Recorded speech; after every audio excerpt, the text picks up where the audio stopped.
आखिर कौन थी मंदोदरी? पुराणों की एक कथा के मुताबिक मधुरा नाम की एक अप्सरा कैलाश पर्वत पर भगवान शिव की तलाश में पहुंची। तलाशते हुए जब वो भगवान शिव के पास पहुंची तो उसने वहां पार्वती को न देखकर शिव को रिझाने के प्रयास शुरू कर दिए। जब कुछ समय बाद वहां पार्वती पहुंची तो उन्होंने मधुर के शरीर पर शिव की भस्म देखी और फिर वो क्रोधित हो गई। पार्वती ने मधुर को श्राप दिया कि वो 12 साल तक मेढक बनी रहेंगी और कुएं में उसका वास होगा।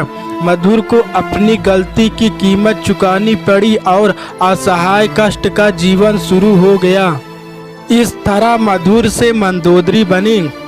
जिस समय ये सारी घटनाएं घट रही थी उसी समय कैलाश पर असुर राजा मायासुर अपनी पत्नी के साथ तपस्या कर रहे थे।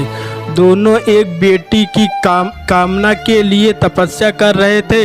12 वर्षों तक दोनों तप करते रहे। इधर मधुरा के साप का जब अंत हुआ तो वो कुएं में ही रोने लगी। सौभाग्य से असुर राज और उनकी पत्नी दोनों कुएं के नज़दीक ही तपस्या में लीन हो गए। जब उन्होंने रोने की आवाज़ सुनी तो कुएं के पास गए। वहां उन्हें मधुर दिखी जिसने पूरी कहानी सुनाई।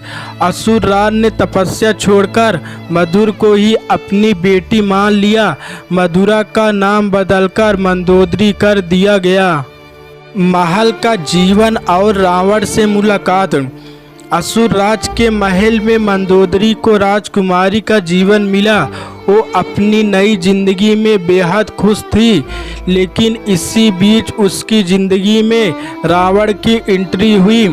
मंदोदरी के पिता मायासुर से मिलने रावण पहुंचा। वहीं उसने मंदोदरी को देखा और मोहित हो गया। उसने मायासुर से मंदोदरी का हाथ मांगा। उसके बाद असुरराज ने अपनी बेटी मंदोदरी का शादी रावण से कर दिया।